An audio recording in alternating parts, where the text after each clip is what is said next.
다시 시작합시다. 국민의당의 새 판짜기 저 이현주가 하겠습니다.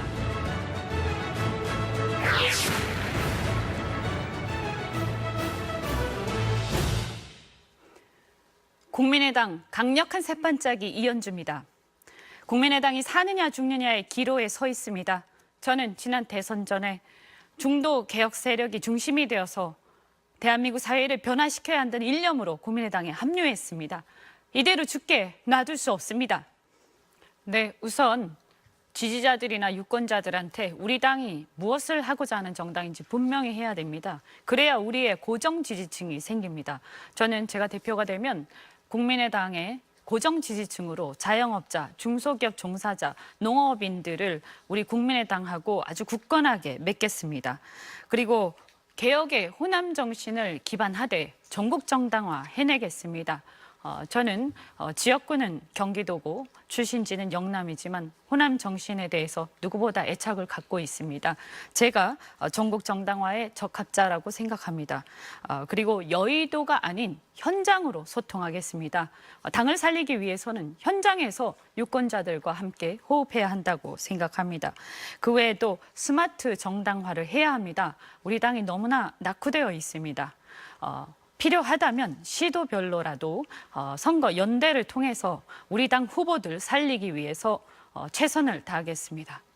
아래로 속도감 있게 달려가서 그런 작은 문제부터 해결하는 능력을 차곡차곡 쌓으면 국민의당이 살릴 네. 수 있다. 그래서 방향과 속도를 방송하는 저도 겁니다. 현장 중심, 여의도가 아니라 현장 중심이어야 한다 이렇게 얘기를 합니다. 근데 몽골 기병론 하니까 옛날에 몽골 기병론 생각이 나서 이렇게 좀 안 좋게 기억이 납니다. 결과가 안 좋았기 때문에요. 몽골 기병론으로 취지는 해서 5% 정당을 30%로 성공시킨 취지는 사례지요. 제가 이해를 하겠습니다.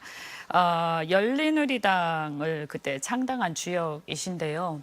그때 보면 저는 지금 그 당시에 열린우리당에서 통과시켰던 비정규직 법안, 이것이 지금 비정규직 양산에 어떻게 보면 하나의 원인이 되었다 이렇게 평가를 하는데, 저는 이 문제에 대해서 문재인 대통령께서 과거에 본인이 열린우리당 그 시절에 정부의 청와대에 계시지 않았습니까? 그러면서 이런 법이 통과돼서 지금의 비정규직 문제가 양산된 것에 대해서 분명하게 사과를 해야 된다 이렇게 생각합니다. 지금 뭐 공공부문에 자꾸 집중해가지고 혈세를 투입하면서 비정규직 정규직 간다 이렇게 약간 비현실적인 얘기를 할 게 아니라 사과부터 하셔야 된다 이렇게 생각하는데 동의하십니까? 동의합니다. 그래서 지금 당장은 문재인 정부가 지지율이 높을지 모르지만 우리 국민의당이 야당으로서 제대로 역할을 해야 한다. 그리고 지금은 크게 박수를 못 받더라도 우리 분명하게 얘기를 할 때 나중에 가서 국민들이 이게 대개혁위원장이었습니다. 제가 제안한 대로 아마 대선을 치렀으면 우리가 이겼으리라고 생각합니다. 공무원의 나라를 국민의 나라로 만들겠습니다. 건물주의 나라를 사업자의 나라로, 상속자의 나라를 창업자의 나라로 바꾸자는, 이것이 국민의 가려운 데를 정확히 짚었다고 생각합니다. 그러나 우리는 그것을 밀고 가지 못했습니다. 대개혁위원장이었습니다. 제가 제안한 대로 아마 대선을 치렀으면 우리가 이겼으리라고 생각합니다. 공무원의 나라를 국민의 나라로 만들겠습니다. 건물주의 나라를 사업자의 나라로, 상속자의 나라를 창업자의 나라로 바꾸자는, 이것이 국민의 가려운 데를 정확히 짚었다고 생각합니다. 그러나 우리는 그것을 밀고 가지 못했습니다. 문제가 있었구나라고 할 때 국민의당으로 다시 눈을 돌리게 되고, 그렇지 않으면 그때 가서 그 선택지는 자칫 잘못하면 한국당으로 가게 된다고 걱정을 합니다. 지난 대통령 선거 때 대개혁위원장이었습니다. 제가 제안한 대로 아마 대선을 치렀으면 우리가 이겼으리라고 생각합니다. 공무원의 나라를 국민의 나라로 만들겠습니다. 건물주의 나라를 사업자의 나라로, 상속자의 나라를 창업자의 나라로 바꾸자는, 이것이 국민의 가려운 데를 정확히 짚었다고 생각합니다. 그러나 우리는 그것을 밀고 가지 못했습니다. 네.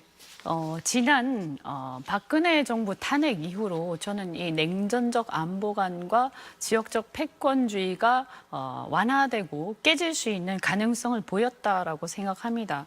어찌됐든 과거가 뭐 문제가 좀 있었지만 바른정당이 새누리당에서 이탈하고 개혁적 보수를 기치로 내건 것은 우리 대한민국 정치사에서 상당한 발전이다라고 평가를 하는데 다만 아직까지도 그것이 좀 남아 있고 특히 저는 어제도 광주에서 말씀드렸습니다만 예, 그 정도 제 5.18에 주도권입니다. 대해서 예. 우리는 광주에 우선 그 정도로 빚을 갖고 감사합니다. 있습니다. 답변 주시죠. 네, 우선은 당 통합이 중요하다라고 네. 생각합니다. 안철수, 비안철수, 또 호남, 비호남 이렇게 갈라져 있습니다. 이것을 통합할 수 있는 유일한 후보가 양쪽에 모두 소통할 수 있고 인맥을 갖고 있고 함께 해왔던 제가 바로 적합한 인물이다 이렇게 감히 말씀을 드리고 그런 당내의 분열이 심화되지 않고 잘 수습될 수 있도록 충분히 열심히 소통하고 지혜를 또 빌리겠습니다. 그리고 또 하나는 내년 지방선거입니다. 지방선거를 앞두고 특단의 조치가 없으면 아마 올해 말 안으로 지방선거 출마 예정자들의 탈당이 이어질 거라고 예상을 합니다. 그래서 올해 안에 어떤 특단의 대책 그리고 지지율을 올릴 수 있는 뭔가 몸부림이 있어야 된다. 그래서 제가 아까 지역별로 좀 다르긴 하지만 네. 그 선거 연대까지도 말씀드렸고 이 판을 흔들 네. 수 있는 새 판을 네. 짤 수 있는 인물이 당선되어야 한다고 생각합니다. 네.